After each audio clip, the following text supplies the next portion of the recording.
Private area के पास पस वाले मोटे मोटे पिंपल हो गए हैं। मेरा इजैकुलेशन बहुत ज्यादा नहीं हो रहा है, बहुत ही छोटी सी क्वांटिटी में हो रहा है, 1 या 2 बूंद ही गिर पाती है। मेरा जो पीनेस है वो थोड़ा सा कर्व्ड है, क्या मुझे इससे प्रॉब्लम हो सकती है? बॉल्स के बाल हटाने के बाद इनग्रोन हेयर की प्रॉब्लम हो गई है, मैं क्या करूं? मैं 2 बार इंटीमेट वॉश यूज करता हूं फिर भी बहुत ज्यादा बदबू आती है। Hey guys, what's up, welcome back to my YouTube channel. I am Ankit. इस तरह के बहुत सारे पर्सनल रिलेटेड क्वेश्चंस होते हैं क्योंकि हम लड़के आए दिन फेस करते हैं, और क्योंकि हमारे पास कोई डिस्कस करने के लिए होता नहीं है, कोई दोस्त, पापा या बड़ा भाई, और हम लोग क्या करते हैं, उन सारी प्रॉब्लम्स के साथ अकेले ही डील करते रहते हैं और अंदर ही अंदर ना सैड होते रहते हैं। बट आपको सैड होने की जरूरत नहीं है, क्योंकि आपके पास है अंकित टीवी यानी कि मैं, और आपकी इन्हीं सारी प्रॉब्लम्स का बहुत ही सिंपल और ईजी सोल्यूशंस, और आपके मन में जितने भी क्वेश्चंस हैं, जितने भी डाउट्स हैं, उन सबका सही आंसर देने के लिए मैं आया हूँ। बहुत ही अल्टीमेट वीडियो होने वाला है आज का, सीक्रेट जेंटल केयर मिस्टेक्स के बारे में, और बहुत सारे मिथ्स भी मैं बस्ट करूंगा। बहुत ही अल्टीमेट और बहुत ही इंफॉर्मेटिव वीडियो होने वाला है। Make sure to watch this video till the end. Like कर दीजिए इस वीडियो को। Let me know in the comment section why you love watching Ankit TV, so that मैं आपका नाम वीडियो के एंड में फ्लैश कर दूं। अगर आप मेरी पर्सनल लाइफ में इंटरेस्टेड है तो मेरा व्लॉगिंग चैनल भी जरूर सब्सक्राइब करिए, अंकित एंड स्वप्निल व्लॉग्स। लिंक्स आपको डिस्क्रिप्शन बॉक्स में मिल जाएंगे। एंड या without wasting much time, let's get started.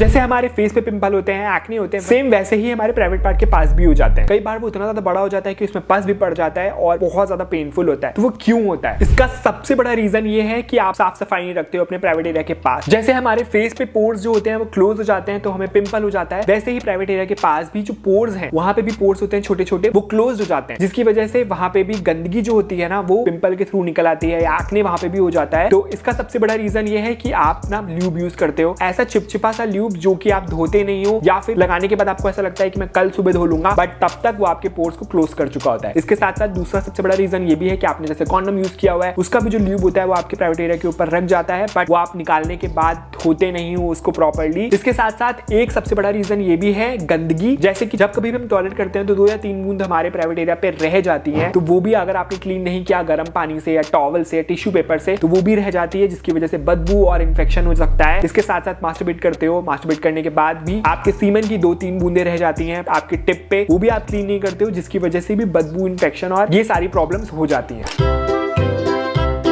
Ingrown hair, ये प्रॉब्लम क्यों होती है? जब कभी भी हम हेयर रिमूवल करते हैं उसके बाद हमने कोई टाइट कपड़े पहन लिया, टाइट अंडरवेयर पहन लिया, तो जो हेयर फॉलिकल होते हैं ना, वो पोर्स से बाहर नहीं निकल पाते हैं प्रॉपर्ली, उनको ना दबाव महसूस होता है और हेयर की जो टिप होती है वो अंदर की तरफ मुड़ जाती है, जिसकी वजह से इनग्रोन हेयर की प्रॉब्लम हो जाती है और जिसको निकलवाने में ना बहुत ही ज्यादा पेन होता है। तो इसीलिए जब कभी भी आप हेयर रिमूवल करें तो 3 से 4 दिन के लिए ना लूज कपड़े पहने, जिससे कि आपके सारे हेयर फॉलिकल्स को बाहर निकलने में प्रॉब्लम ना हो।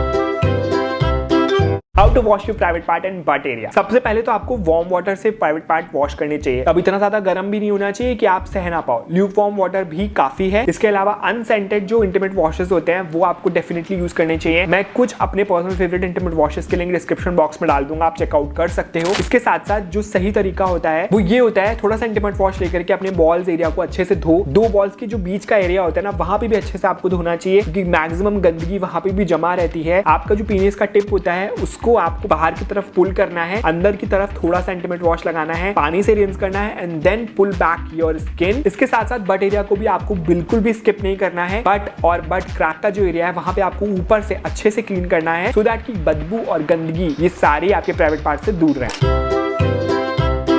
STI कैसे हो जाता है? STI का मतलब होता है सेक्सुअली ट्रांसमिटेड इन्फेक्शन, जो कि STD का ही एक पार्ट होता है। ये यूजुअली कैसे होता है? जब आपके 1 या 2 से ज्यादा सेक्सुअल पार्टनर्स होते हैं और आप बहुत ज्यादा एक्टिव हैं सेक्सुअली, तो आपको ये प्रॉब्लम हो सकती है। इससे बचने के लिए एक HPV का इंजेक्शन होता है, एक वैक्सीन होती है ह्यूमन पैपिलोमा वायरस का, जो कि रिकमेंडेड होती है 9 से 12 ईयर्स के एज गैप के लिए। बट अगर आपने मिस कर दी है तो आप 41 ईयर्स की एज तक भी इसको लगवा सकते हो, बट आपको डॉक्टर से कंसल्ट करनी पड़ेगी। इसके साथ साथ जब कभी भी आप किसी भी पार्टनर के साथ या नए पार्टनर के साथ इंटीमेट होते हैं तो आपको डेफिनेटली आपका चेकअप कराना चाहिए, सारे STDs के लिए और HIV के लिए भी।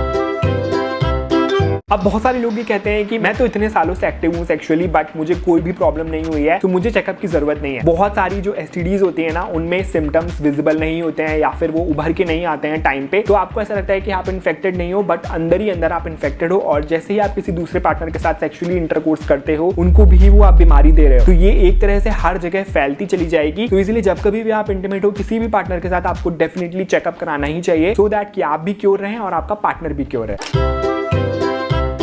अब बहुत सारे लोगों के मन में क्वेश्चन होता है कि उनका जो पेनिस होता है वो थोड़ा सा कर्व्ड है। लेट मी टेल यू कि 90% लड़कों का जो पेनिस होता है वो थोड़ा सा या स्लाइटली कर्व्ड होता है। अगर बहुत ज्यादा कर्व्ड है, जो आप एवरीडे के रूटीन होता है जैसे कि टॉयलेट करना है या मास्टरबेट करना है या फिर आप सेक्स कर रहे हो, तो उसमें भी आपको प्रॉब्लम हो रही है या पेन हो रहा है, तो definitely you should see A doctor. इसको हम लोग बोलते हैं पायरोनिसिस डिसीज, जो कि एक प्रॉब्लम होती है जिसको अगर आप डॉक्टर से कंसल्ट करोगे ना तो वो इजीली ठीक हो सकती है।